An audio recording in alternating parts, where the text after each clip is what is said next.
But so we got into week 3 of Zahorafist,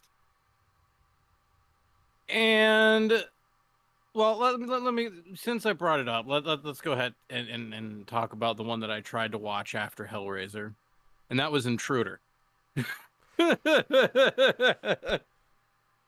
Because it was talked up a lot last time, Yep. and I'm like, I need to, if all else fails, watch Intruder, because I remember I had passed out in the chair before it had started, and I remember waking up and just somebody going down like a chute or a slide or something, and it like it just looked brutal, and I was like, what? I had nothing. I was gone. But I watched about the first about 20-25 minutes or so, and man, this is good stuff. And I didn't even get to the fun parts. I just like the setup. I'm already intrigued because I'm like, the acting and the way that the everything looks. It's so like, it's like a slightly more realistic Happy Days. Hey. And I'm just like, I like this campiness. And when that asshole ex that I guess she dated for a little bit shows up and starts causing trouble, you're just like, son of a bitch, he's no good. That He's just, leather jacket and mullet just really give it away. um, I saw Raimi. I was like, hey.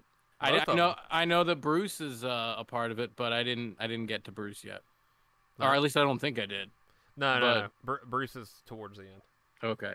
Um, but it was just so goofy and so weird, and I noticed something. I noticed something, and I had to double check, and I'm almost positive that it is this. Now I don't know if it was the first movie or the second movie, because as we've discussed, I'm not a firm fan of these movies. But did you notice something that perhaps maybe belonged in one of the Karate Kid movies that was in this movie?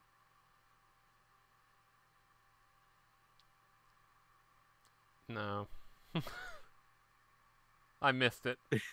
Now, I don't remember if it's the first Karate Kid or the second Karate Kid, but there's a moment where they're in the dojo, or the training area or whatever, and it's got like the mirrors and everything, and they've got that looks like it hit wrong. I got one of those yawns where the air just goes back and you're like, Oh, oh my head. oh yeah. Yeah, that's what just happened. Uh, um, but it's that thing that they have in the Karate Kid where it's like the planks of wood and it's made to look like a body. Oh And yeah, yeah. there's that picture, the magazine picture that they put on the head part, and he keeps punching it until his hand bleeds because he gets angry. That magazine is there's a scene where somebody's sitting and that magazine is sitting right here. So that goofy karate face that they have on there is like right here. No. Yeah, and like I'm just sitting here watching and I'm like, is is that the thing from Karate Kid? And I'm like, of all the things like to jump out, because like I said, I soak up random bits of information that just Sure. stay there, and that was one of them. Because I'm like, that's it. It's an just you just know that face. It was a goofy face, like yeah. But that magazine, it was like front and center for like at least a minute in Intruder. Not that I have an issue with rewatching the movie, but now I kind of have to because I need to look for that. I think I know what part you're talking about Hmm. too. Damn. Well, Yeah, you it's have to on. rewatch it anyway, so Yeah. Oh, I will, because like I said, I liked the camp. I liked the camp. But like I said, the internet just kept going down every few minutes, and I was like, God damn it, I'm not gonna be able to watch anything. But there's another movie that I wanted to ask you about because I watched this movie. I just don't remember what the title of it was, but it was the one with Linda Blair all dressed up nice and fancy. Hell Night. Yep. Yeah. Um, this movie made me think things that I'd never thought before. Like, you know, Linda Blair looks kind of hot. You know, you never think that because A, that'd be creepy to think that watching The Exorcist. And two, it's like I'm only when I see her in interviews and stuff, it's like current age.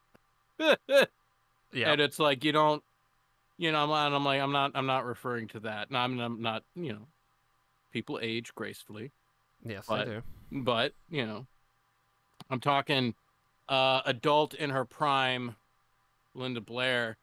I'm like almost in an like what I was thinking in the costume that she was in. I'm like this almost kind of now she wasn't selling it this good, but I was reminded of the French maid in Clue, Yvette. I mean, now she knew how to work that dress. All right, I'm just saying. I'm just saying. I'm a fucking pig piece of shit. I know Yeah, this. it's okay because I'm gonna make a recommendation for you. Chained Heat, a American-German production with Linda Blair. It's a woman in prison movie. That's all you need to know. But so while watching this movie, I obviously couldn't keep my eyes off of Linda Blair. I think they put her in that dress and made her. There are a lot of, let's just say, the dress is very revealing, and there's a lot of scenes in which she's having to run and jump, and I don't think that was unintentional. Honestly, knowing what we know kind of about Linda Blair on set, that was probably her idea too. So, but I only had one problem with that movie, and it was like I liked the scenes that we got, and I liked the setting because like that like cryptic gothic castle mansion place, like fucking old school Spencer Estate style. yes. You know, I'm like, I like it. But the movie had this annoying repetition where it was like you have a scene of dialogue, like a small scene of dialogue, just a few minutes maybe. And then you go on like a 7 to 10 minute fucking scavenger hunt that's practically silent. You know, like it's like okay, she's got to go across the house and looking for this. So that it's literally her walking quietly with a candle for 10 minutes. And then you get to the next scene and they have their little dialogue. And then somebody else is like, well, I got to go over here or outside to do this. So then it's another 10 minutes of. Oh my god. And I'm it's just the best Resident Evil game turned into a movie. Yeah.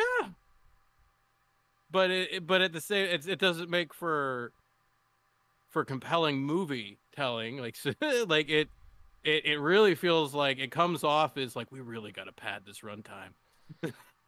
Which they didn't because I think it was long enough already, but I don't know, it falls into that weird subgenre of fraternity sorority horror, which is a very broad thing because, you know, you have Sorority House Massacre, you have Slumber Party Massacre, even though it's not technically fraternity sorority, it gets thrown into it too. And most of them are pure slashers. This was kind of it was a slasher. It was in slasher week, but at the same time, it was atmospheric. That was really weird about it because I'm not gonna disagree with you on that and say that the movie didn't have its dull moments because it did, but the atmosphere of the movie was great. Like it was a haunted house movie and it did a pretty good job of it. I was expecting Vincent Price to walk through a bookcase at some point and tell you that you were in a haunted house movie. You know, everything else was done so well that the annoying parts only like half annoy you. Yeah. So that worked out. Now, The main block of this week, the main franchise highlight is your old friend Scream. I would be interested in knowing in total, with all of the movies combined, just this year alone, how much time you've put into watching all of these movies. How much runtime back to back to back have you racked up with this franchise this year alone? I I, I don't want anybody to judge me, but it's been a bit. I Oddly enough, though, have I watched out of all those? Because I think I've watched Pieces just. No, I have. So I've watched Pieces just as much as I have watched Scream 3. So Pieces actually would make its way into the holy shit, get a life countdown that I need. That wake up call that I need. But yeah, after watching Scream as many times as we did, yeah, it was it's like, man, we critiqued that. I kind of drug that through the mud, but in a good way. I mean, we mostly had positive things to say. Yeah, that was a long day, but it was a fun day because the Scream movies, when you watch them back to back to back to back to back, it's kind of fun. It's one continuous story, and it does it pretty good. Yeah, it really is. It's kind of cool how it does that. I was thinking about something earlier today because I knew that we were going to be talking about Scream, and I was thinking about this, and I'm particularly the first one because, I mean, it's been said to death, like, the first one changed the fucking game. Like, it's fucking great. It's like the zenith of its time, like just perfect time, place, everything. Yep. And it's weird because you think of that, but that was before like The Ring and The Grudge and all of that shit.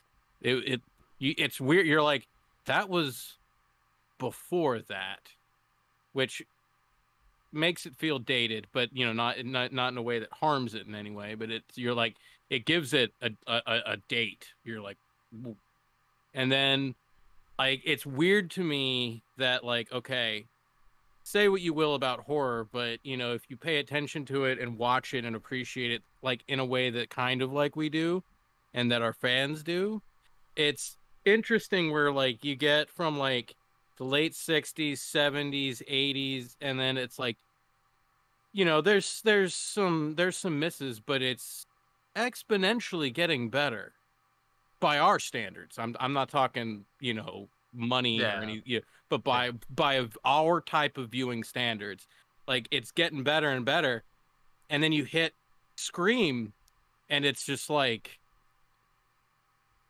the whole genre could have ended right there, and you've just been like, what a fucking magnum opus ending, Yeah. And then because it's so weird to think that you have that, and then the 2000s. The dark times. The dark times. And it's just like it was literally horror's Great Depression.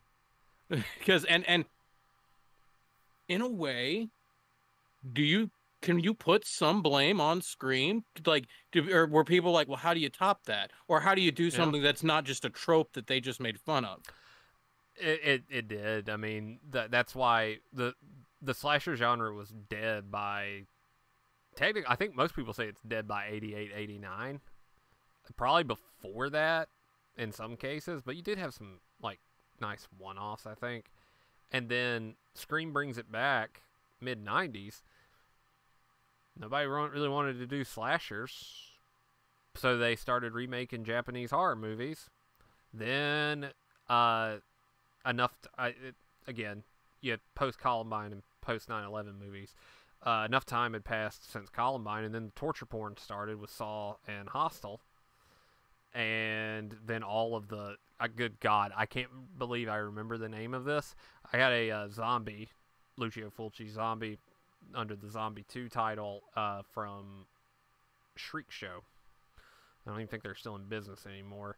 And they had a DVD that had special features and had trailers on it. And even direct-to-video stuff was kind of in that torture porn market. Flesh for the Beast. I remember the title quite well because it looked really campy and shitty. But I remember it because it was that kind of movie where it was just blood-soaked shit for no reason. And that was like the void time where we, the audience, was trying to figure out where did we want horror to go. And then Scream 4 comes out. It's the gift that keeps on giving. Do you think that it's just like, that's what you need to get?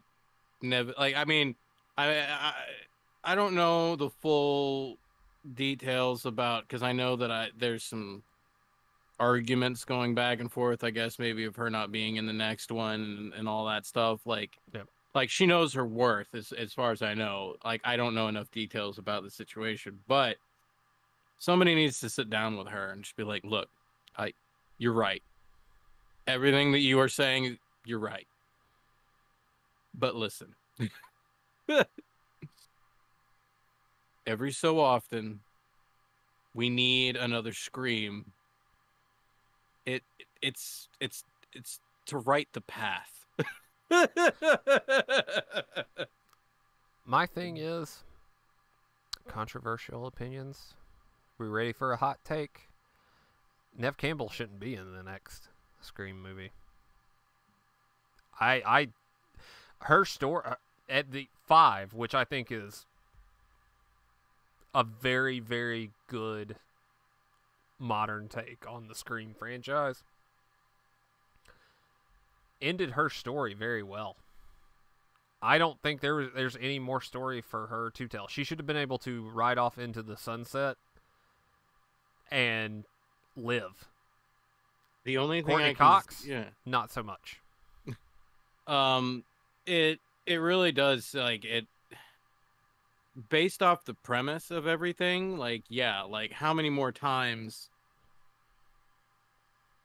can you have something to, I mean, even in the earlier Nightmare movies, like, they didn't fucking hang around Nancy all the time. And the only other thing you can do now, I guess, with Sydney is, like, she's got to go grandma fucking Laurie style. Because, I mean, that's the kind of life that she's headed for anyway. And God forbid that in their world that costume becomes the Halloween costume of choice that year. Because I was like, why don't you go knock on her house? It'll be funny. And everybody that, like, knocks on the door with that costume gets greeted with a 12 gauge to the face. Yeah, you're not walking away from that one. Mm-hmm. Yeah. I don't know. I think the fan reaction to that too was kind of unfair because, again, you don't know exactly what the negotiation was, and most people won't come back for a sequel unless the script is good and there's a reason for you to be there.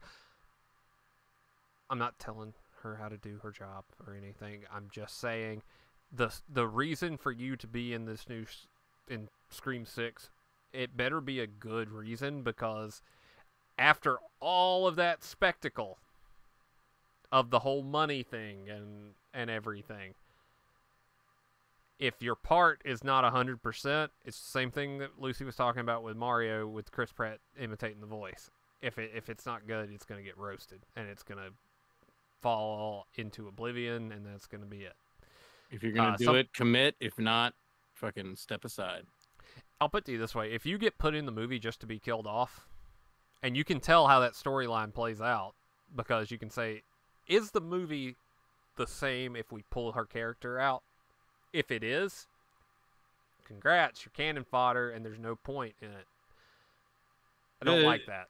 Yeah, no, even though it's a different beast, kind of, that, not that I had any real huge attachment to the character, but the scene always did bother me because it's literally like the first fucking thing that we see. But in Friday the 13th Part 2, when they kill off the chick from the first one in the beginning, yeah, like I said, I'm not gonna say that, like, oh, this was her series to have, or that she was like the best character ever. No, I'm not saying that, but it was just like, like why even come back?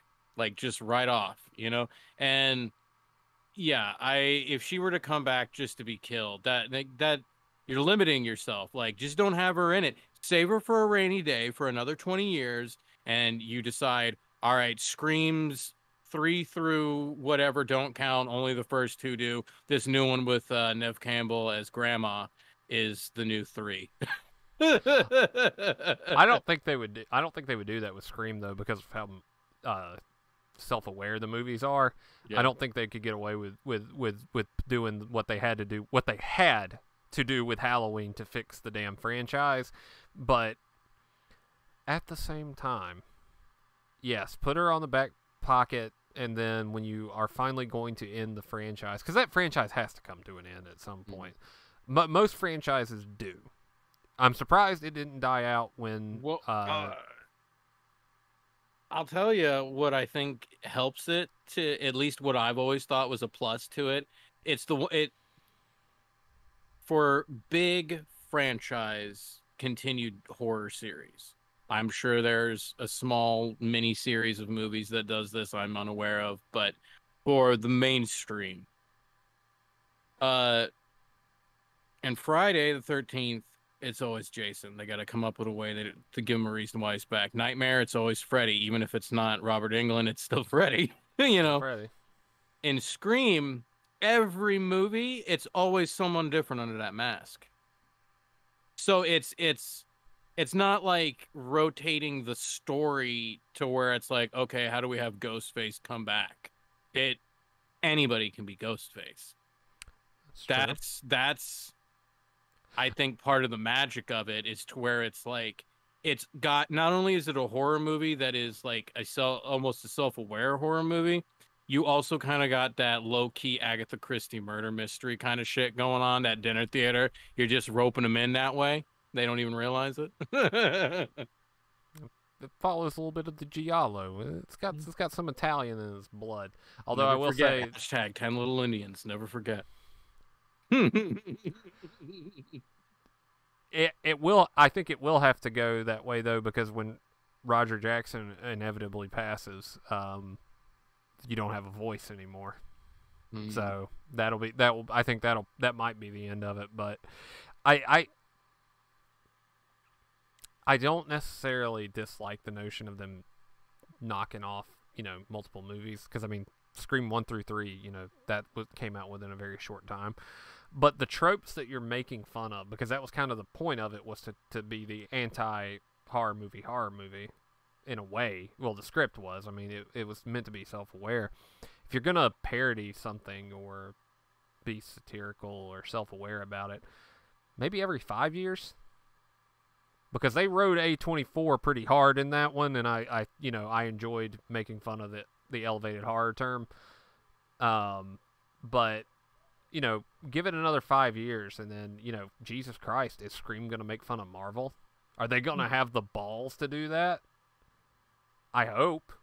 I would like to see what their I mean, their take would be on Deadpool's kind of fills that role, kind of. but it still makes the studio money. Yeah. This is them getting a payday for like roasting themselves. like they're like, you can roast us, but it's with our pre-approved jokes. That's what I'm about to say. It's always fun to get roasted if you have an invitation to the roast. But I don't think a little film like Scream 9 is going to have that invitation. Now, I mentioned this during the showing of it, and it's still like I had to ask you to make sure I remembered it correctly.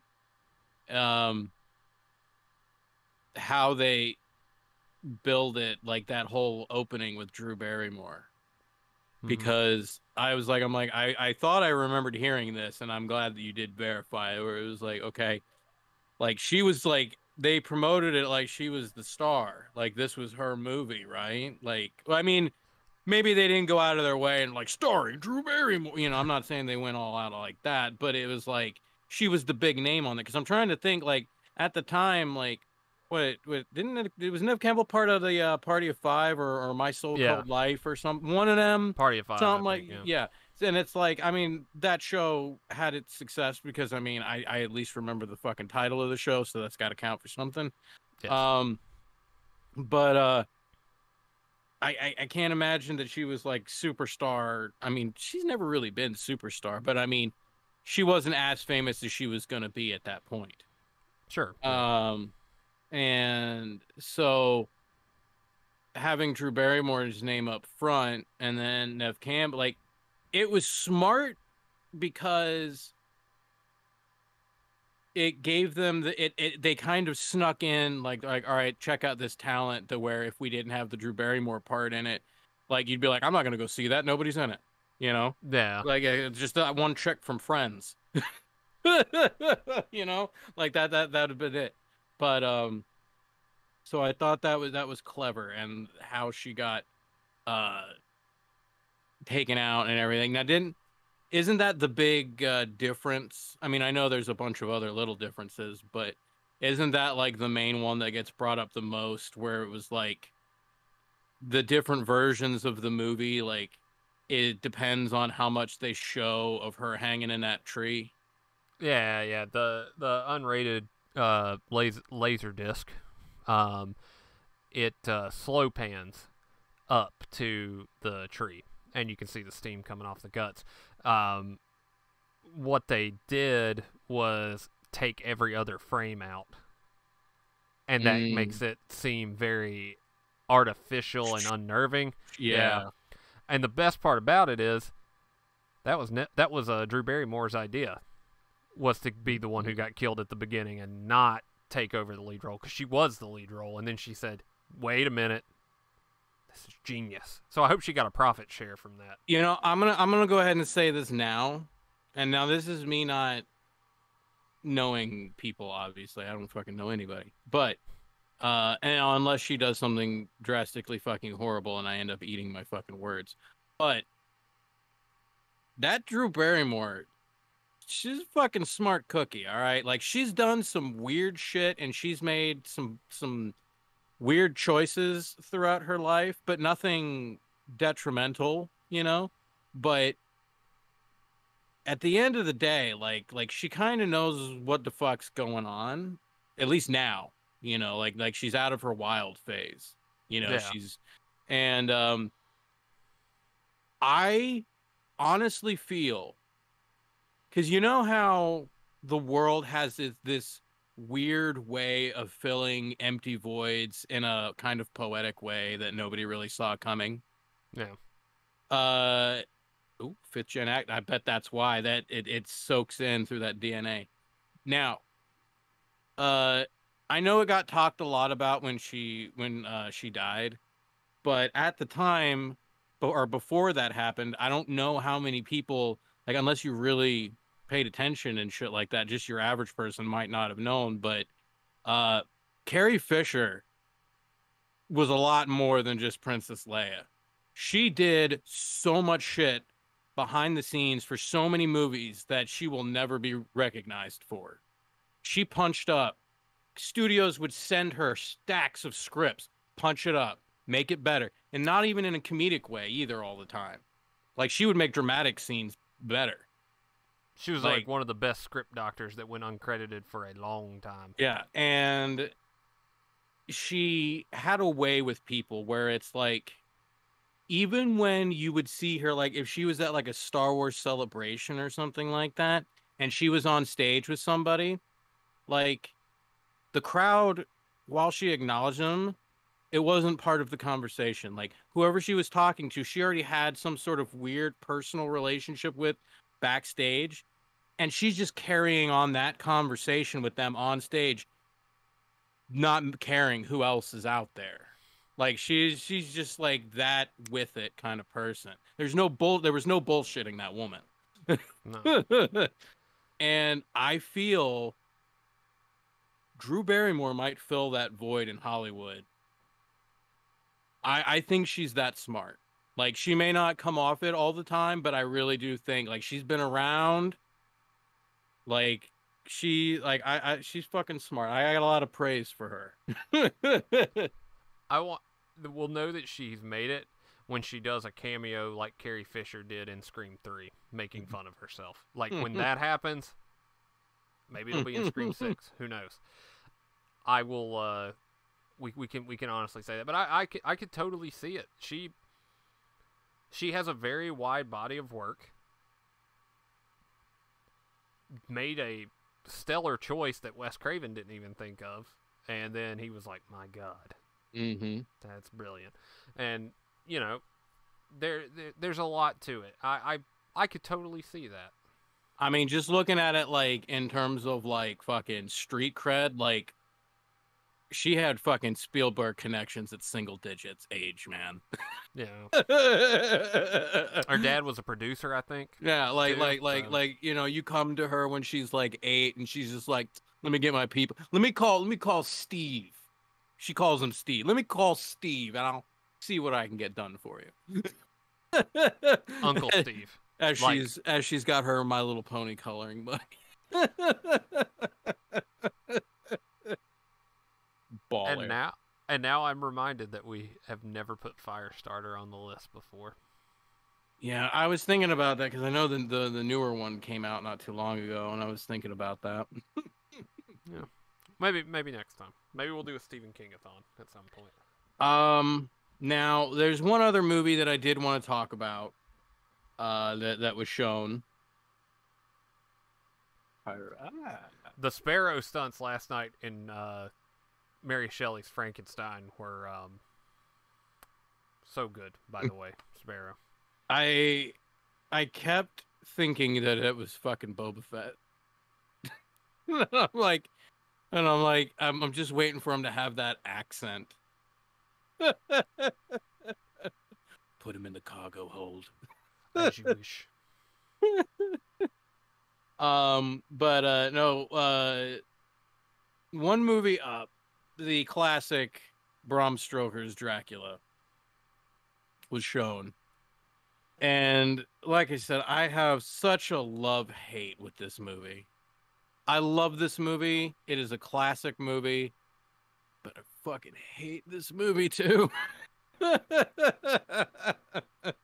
Like, you know, there's things to respect, but you have to understand also the time in which the movie was made to appreciate certain things, like what was possible, what was not possible, like what were nods to old time things in film. Like there's a lot there's it's more than just a movie. Like there's so many experimental things done to achieve certain things, like as nods to other things, and it's on top of this, on top of that, you can go on and on unpacking this fucking movie. Of course, the only thing that I truly enjoy watching on repeat is the behind the scenes clip of what's his name getting fucking pissed off. Dracula. Why is his name Gary Oldman? Yeah. Like in costume cussing out the director. You gotta have a lot of balls to cuss out Francis Ford Coppola too. Yeah, and it was the old man one with the bun. It wasn't the cool one with the shades. We prefer the shades version here as well. But it's good and it's bad. It's great. It will live on in fame and infamy. I will say, me and Chandler commented on it pretty heavy last night, that the opening shots of like the combat, it was kind of comic, like motion comic looking, with the way that they had set up the framing of it and how the depth of the scenes were set up too. It reminded me of like a motion comic, and I thought that was kind of cool. There's so much style over substance with that until you get to the second half of the movie that it does kind of take you out of it, because then the second half doesn't have a lot of that overlay stuff that they did and a lot of the experimental. It had some of it. It did the Evil Dead camera. I thought that was cool. My boy Quincy. But you know, I can understand the love-hate relationship with it. I enjoyed it. I haven't watched it in probably 20 years, so it was a nice little. You get a little Dracula as a little treat every now and then, you know. I think I always knew this movie existed. I had seen it in bits and pieces of it, but I want to say around 2008, 2009, um, my mom was moving, so I got like an old, like, you know, her old TV, which was a far improvement on the one that I was currently using. You know how all that goes. But I got she had painstakingly, because you know she was of the time, she had a plethora of VHS collection, and she painstakingly went through and upgraded to DVD, Blu-ray, and all that stuff. So I got all the VHSs and the VCR. So I was fucking happier than pig and shit. Because I'm the kind of guy that appreciates those things. Nothing wrong with it. But in that box was the VHS of Bram Stoker's Dracula, and I'm like, holy shit, I forgot all about this. And ever since then, maybe at least once a year or every other year since then, I end up watching this movie. Like, not because I'm like, you know, it would be swell. It's just something that happens. Whether it's like I'm with the wife and I'm going on a rant about something and she hadn't seen it, so I'm like, well, let's fucking pull it up because, you know, I mean, I want to. Part of it is not so much that I'm trying to share the movie with somebody, where it's like if I'm going on a rant about something that nobody else has seen, I'm like, watch this and tell me I'm wrong, because if I am crazy, I do need to be told. but I get, because and it goes in with my problem with Dracula. As much as I like Dracula, is they always focus heavily on the romance.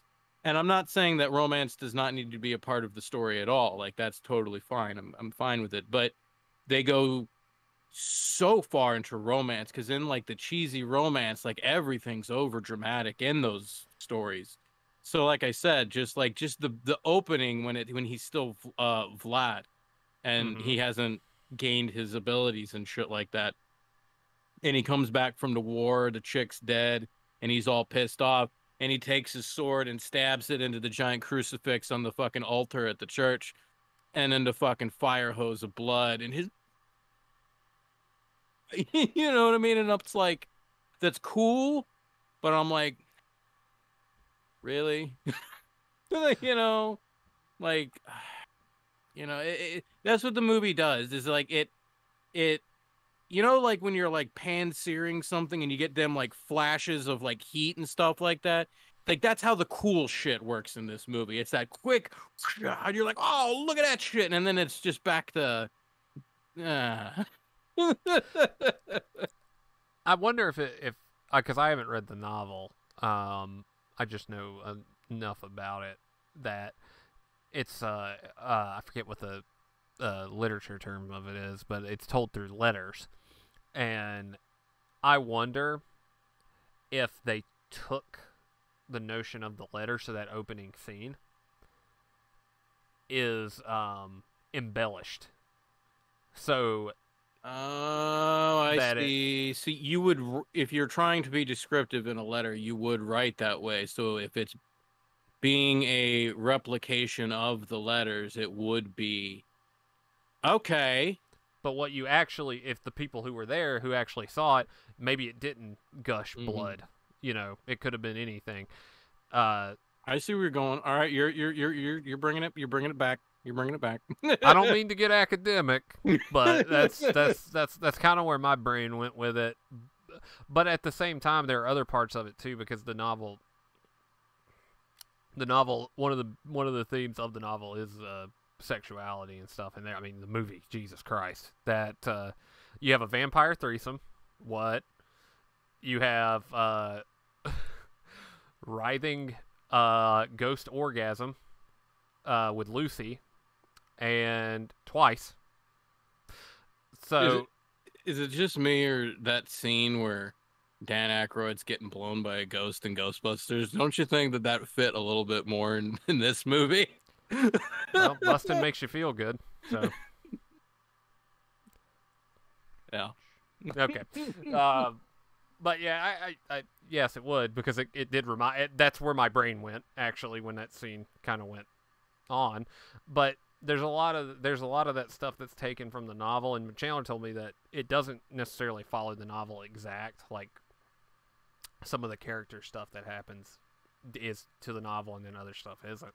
But I think it may have been a take that notion of over embellishment with your letters that you write and then throw it to the forefront, because there's no way Vlad was that cool with the top hat. There was no way No he was way. that cool. No, like you can't have Vlad the Impaler and then fucking Vlad the fucking chill fucking Eddie. I wanted Vlad the for some Insider, if you will. Well, I just imagine him in all of a sudden in like a muscle suit, because I really just wanted to say Vlad the Chad, but Missed opportunity. missed opportunity. But anyway, I think why this movie has been permanently burned in my mind is, if I'm not mistaken, I'll have to ask my mom, because I do remember, like, because she'll bring this up from time to time. She's like, you got so mad at me because the first time I was ever shown this movie was from my mom, and so we're watching it, and everybody, I've it's been well stated in many shows my stance on depicting bad shit happening to small children. This was the first movie that, in that beginning where the slut vampires feast on the baby. As soon as that scene started to happen, I got out. I just walked out of the room and I was yelling. My mom was like, "You got so mad at me."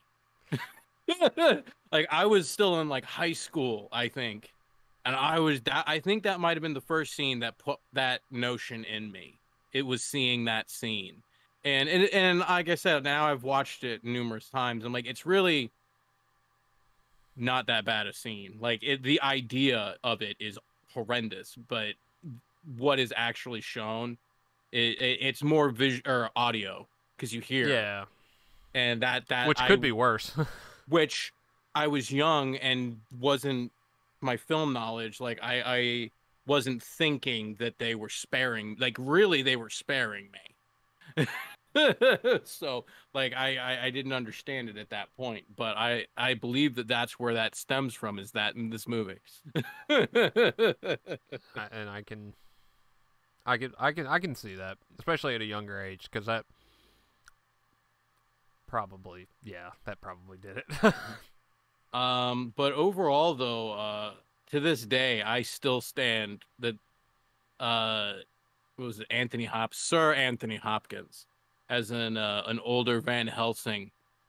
That's the true chef kiss right there.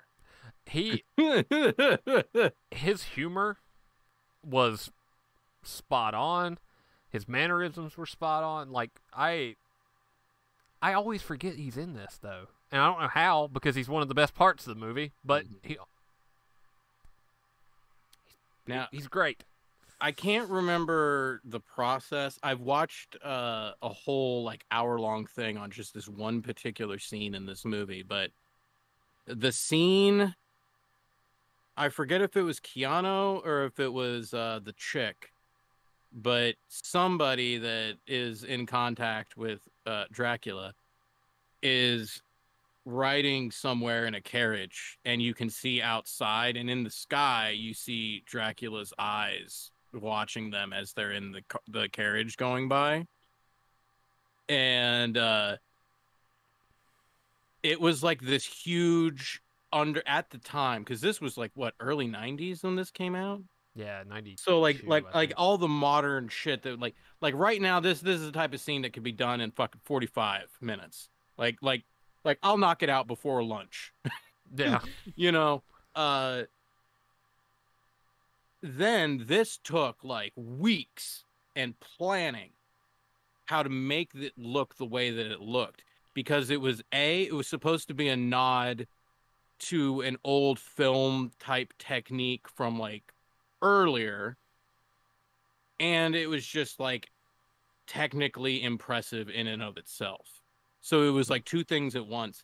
And like I said, I watched it like an hour-long video of them explaining how they did it, and it was fucking like I'll try and find it. I encourage anybody to find it and fucking watch it. It was fascinating. It was like the quickest, most awesomest hour I've spent watching them fucking make a scene. But a lot went into that. I wish I could remember and tell you exactly what it is that they had to do, but it was a while ago that I watched it. But just that one scene, so much shit went into it to make it look the way that it did. Was it the Kuleshov effect? Is what it's called? I'm not sure. I wouldn't know the terminology. I only know that because of Joe Bob, but I'm thinking that might be what it is. Because if that is the case, I will watch a documentary, an hour-long documentary on that. It was essentially, if I remember correctly, it was like taking two things that were shot on different film and then laying them on top and then having to match and get everything right and have it look the right kind of like see-through and distorted. Like it took them forever to figure this shit out. Okay. Yeah, I think that is it then. And I hate that I know that term. Because because like I said, nowadays it's just like, okay, you just drag his eyes over to the fucking thing on the computer. Then, like I said, okay, you film this scene with one film, and then you film it with this, and then you get in your little edited room, and you got your little chop, and you gotta lay it on top. One night we're gonna watch Document of the Dead about George Romero making Dawn of the Dead, so you can actually watch someone with coffee in one hand and cigarette in the other take the film reels and make that shit happen. It is very interesting to watch. So yeah, I did not realize that they took that much. I know that the movie was a large undertaking, especially after the Godfather 3 flopped. Mm-hmm. But that is awesome. This movie was a lot of things for a lot of people. It wasn't just the let's make a Dracula for the sake of making Dracula. Like there was people's careers, people's like I'm gonna make a name for myself doing this shit. Like it shot, but every second in the film was painstakingly planned out, like in ridiculous detail. So I don't know enough about like other films productions to say like, oh, that movie had production hell or this one didn't or whatever, but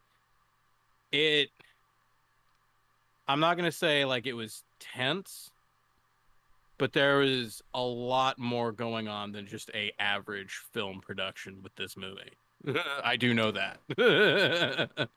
That's fair. I've looked at the movie through other people a lot because, like I said, I haven't seen it in 20 years. So Chandler deciding to put it on the list was a welcome surprise, and then you getting hyped for it got me hyped for it, and I was like, okay, well, this is. And then I remember James Rolfe's review in both the AVGN episode and the standalone. And I will say that Sega CD game is fucking atrocious. I've played that on actual real hardware. Shit. and I might pick it up and play it at some point myself, but even the NES game kind of shit. But I think it's not in our wheelhouse really to do a highbrow movie like that. Last night was highbrow night because Mary Shelley's Frankenstein's a fucking Kenneth Branagh movie. Pinky up night. Yeah, it was definitely a pinky up night. I feel I should have had tea, and I didn't. And Dracula kind of back to back. I mean that was like when we did our 30s horror movies, and we went in the opposite direction. We went to the 90s with it. I don't know if I want more movies like that to watch because we're kind of like PhD chimp. Let's go kind of deal. But as far as like highbrow though, and I know you're gonna say I'm crazy, so I'm willing to accept it. But last Wednesday's movie, Amsterdam, was kind of highbrow. It was a Dutch giallo movie set with a killer stalking the Amsterdam canals, and the movie was sponsored by the Amsterdam Board of Tourism. Like, you can't make that shit up. But it was beautifully shot. The soundtrack was good. It had its own theme song, which was poppy and stupid, and I loved it. You know, polar opposite kind of deal, but what is... this is my last thought for the evening, because I'm kind of... my brain is very gone. What is the appeal of something highbrow like Dracula, and then we see highbrow in something like that? Like, giallo movies in general typically do have a little highbrow thing because they were. But even looking at it now, you know, we say that, you know, Bram Stoker's Dracula has, you know, all of this style and technique and stuff, and we loved it for it. You know, it's hokey at times, but we love it. But Amsterdam, I think, was like 5 years prior to it, and it had its own sort of thing going for it. It's a different type of movie. You know, maybe I would do better if I compared Dracula to The Hunger or The Addiction or what was the one they did for Joe? Habit. You know, like comparing it to that maybe. But is it because of vampire lore it has that certain appeal to it, and then, you know, Amsterdam kind of has the slasher appeal to it, but it's dolled up a little bit because it's Dutch or something. I would say the term highbrow comes with such a negative connotation to it. Yes, it does. Because I'm going to say two different things, and I think by definition they should mean the same thing, but it's perceived in two totally different ways. But there's one where it's like, oh, I'm watching a highbrow movie, or it's like, I'm watching a sophisticated movie. Oh, well. Now, I think making a sophisticated or a highbrow movie works one of two ways. Like, it either calls for that, and if it calls for that and you respect that, even though it is that, it's not going to come off pretentious. Okay. Now, if you're making a highbrow movie because you're like, I'm the shit, I make something that people just don't understand, like, then you're like, no, this is a piece of shit. Like, this is my problem with fucking The Empty Man. I don't know if I'm seeing something sophisticated or if this is a piece of shit. Now, when it comes to Dracula, the story that they're trying to tell with the tone that they're going for, it doesn't call for any type of bullshit. It doesn't lend itself to, like, you know, you can't have fucking Keanu Reeves have a slapstick moment with like a fucking bat, you know? it doesn't fit. And if somebody tried to put it in there, you'd be like, what the fuck are you doing? Get that shit out of here. Yeah, so it all depends on who's approaching it, why it's being done. Like, does it call for it? Dracula, it calls for it. It doesn't necessarily have to call for it if that's just what you want to do. Like you said, the slasher there, where like 99% of the time that's the last thing you would ever find in a slasher. That doesn't mean it can't be done. It just needs the right person to do it. We had it last year with the Strange Vice of Mrs. Ward. That movie was beautiful, and, you know, even though it's about what it's about. I also thank you for deciphering what I was trying to say, because I thought I was having a fucking stroke trying to explain it there. But a lot of people next to me saying that they're having strokes, and I'm like, no, you're good. And I'm like, come on over to Stroke Land. That's where that sounds I take that back immediately. Anyway. Someone get Billy Squire on the phone. Fucking get me my Harry Potter. Should not have said that. Should not have said that. But anyway. But yes, Dracula's a classic. I'm looking ahead here at what's to come for week 4. And not only am I excited for PhD Pimp, by the way, real quick before I get into this, I was just gonna say something else that I noticed. Out front of the grocery store in Intruder. I'm not Yeah. saying that it was there for the reason or because I think this was made before then.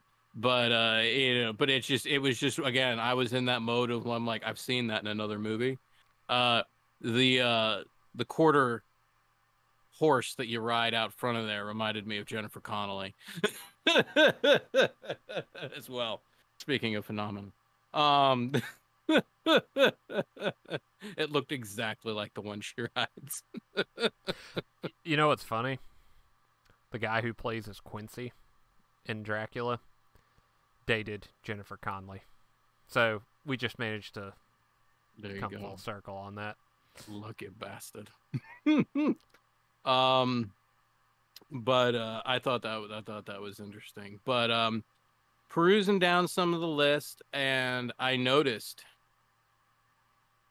I highlight this because this is our last chance to discuss before it happens. Because Friday's the night. It's the night. Evil dies Friday night. It better with that title. Yeah. So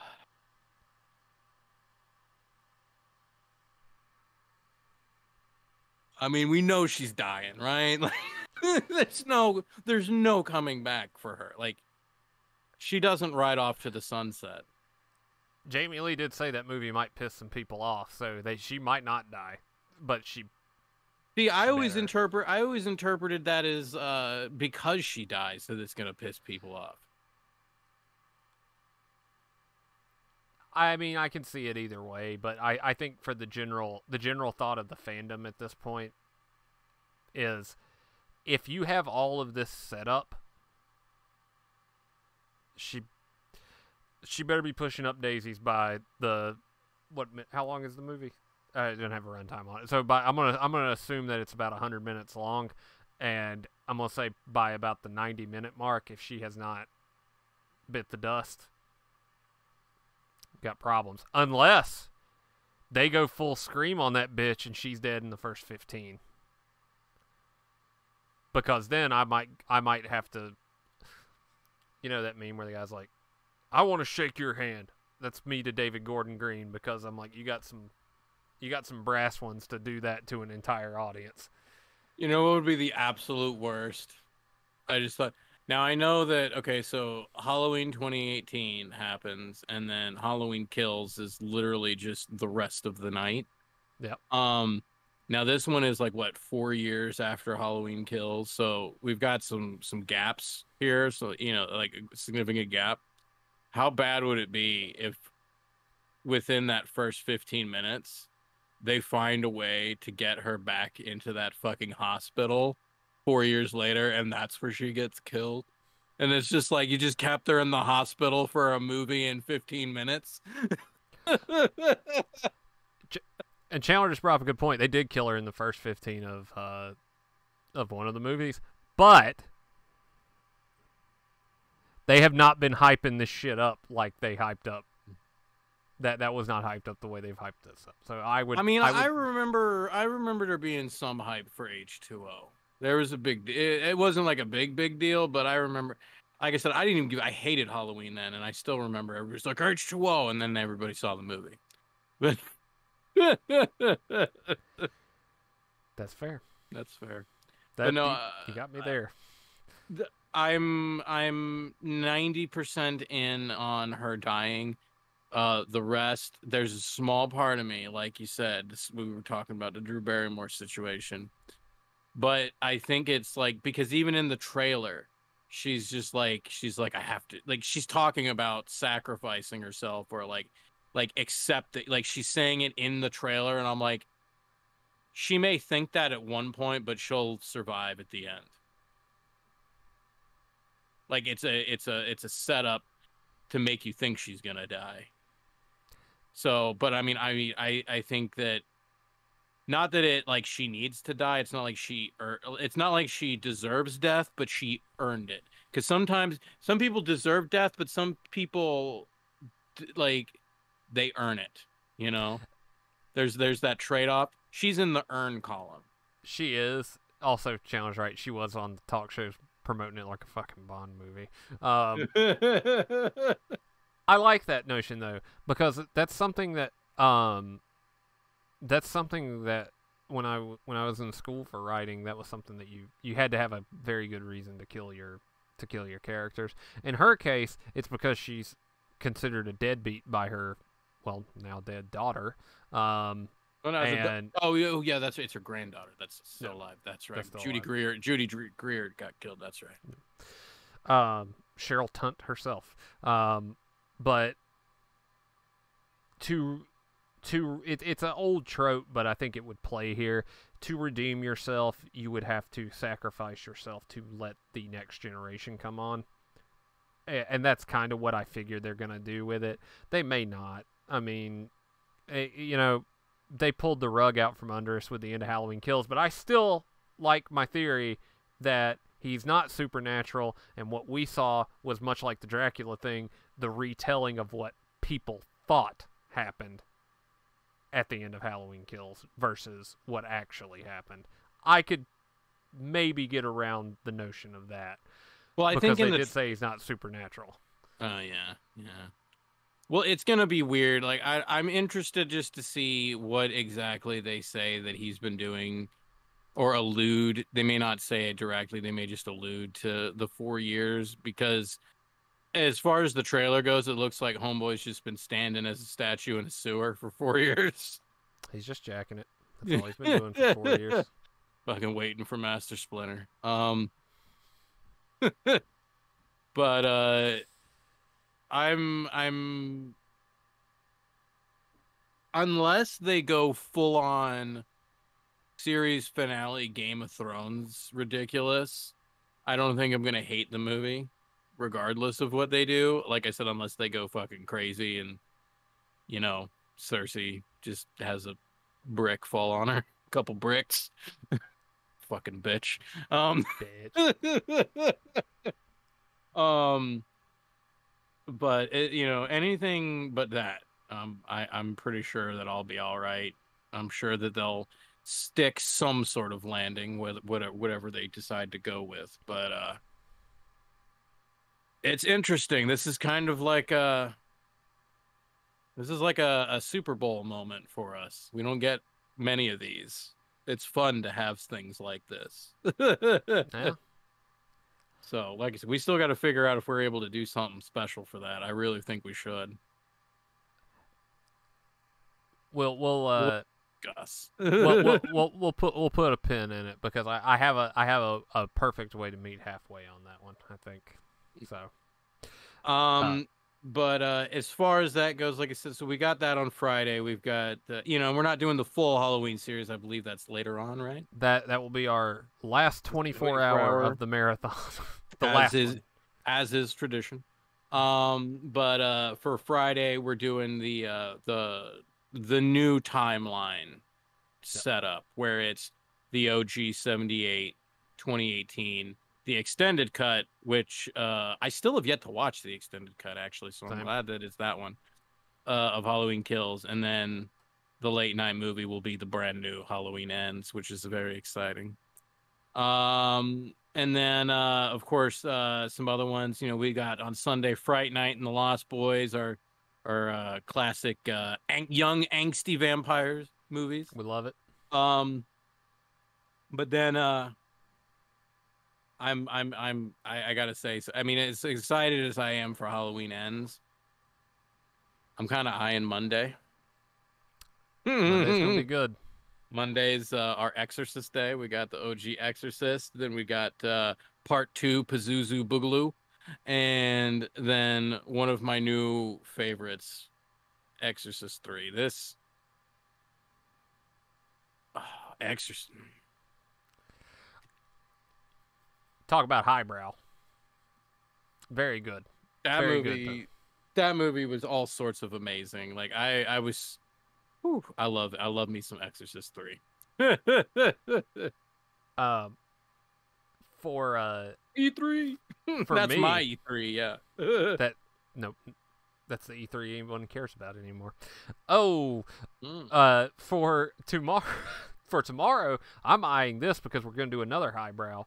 We've got Eyes Without a Face, and then the Italian remake with former German porn star Brigitte Bardot, I believe's her name, in Faceless. I saw that and I thought for some reason quickly glanced over it and I'm like, why is Face Off on the list? I'm not mad, but it doesn't make sense. Doesn't make sense, but it should be there. And also Saturday, Sunday we are doing Fright Night. That's the midnight movie and Lost Boys at 2 a.m. because we're sadists and we hate our sleep schedule. But Saturday bleeding into that, Near Dark, Vamp, The Hunger, and Innocent Blood. That's gonna be that's a strong run of vampire movies, like we did a strong run of wolf movies. And then I keep sliding over here and I see Exorcist 3 and my brain immediately. There's two scenes in that movie that I just love to death, and that's the waiting room and the scene. We all know what the scene is. So, and I don't remember if I've discussed this one with you either, but after our show on Wednesday, Evil Dead Trap. It's like Japanese Videodrome. Interesting. Yes. So, I mean, we've got shenanigans afoot here, and Ian Night will be known as Exorcist Night. We're gonna have some good with Exorcist 1 and 2, Exorcist 1 and 3. Jesus Christ. Yeah. Sorry, I about messed up there. He was possessed by Pazuzu. Get the water. You get more Linda Blair in Exorcist 2, though. Yeah, this is true. That's the one where she's in that room with the lights, right? Yeah. The light bulbs and shit. Yeah. That doesn't make sense. That's all right. Like Exorcist 2 had found new meaning to me because there was this true life like crime incident that happened, and I don't know if it was A&E or if it was Vice or somebody, but they did like a 5 or 6 episode series on it, and it was like this weird satanic ritual kind of guy, like younger guy, like early 20s and shit, just running a flop house, but he went by the name Pazuzu. And I just, while watching that entire series about this man, like just listening to all the horrific shit and the crazy shit that went on, and I'm like, this all stemmed from a bad night of acid and Exorcist 2. Like in the back of my mind, I'm like, that's how this had to have started. When we end the stream, I'll tell you something about that. Yeah, that's what I was gonna tell you after the show. Yeah. Okay, that's right. I thought it was in that. Yeah, that's where I thought it was. Okay, yeah, I forgot. Yeah. Yeah. But yeah, I watched that and I was like I said, I'm like, really? Like that's the name you went with. That's the one you chose from one of the worst movies. You know what would have been? I not condoning this. Jesus Christ, Twitch bots, don't. This isn't a toss violation. Legion, which is what the original title of The Exorcist 3 was supposed to be. Yeah, that's a cool fucking name. Go for it. Because we are many. Oh, that's dark. That's really dark. Okay. But before I get sacrilegious, yeah. But that's about all I got. I know I'm excited for fucking PhD Chimp tonight. That's what's going on. What time you thinking about for that one? I know we're a little bit past our time, but we had fun tonight, so it don't fucking matter. It don't matter. We were supposed to start at 9:30. Oh my god, he did.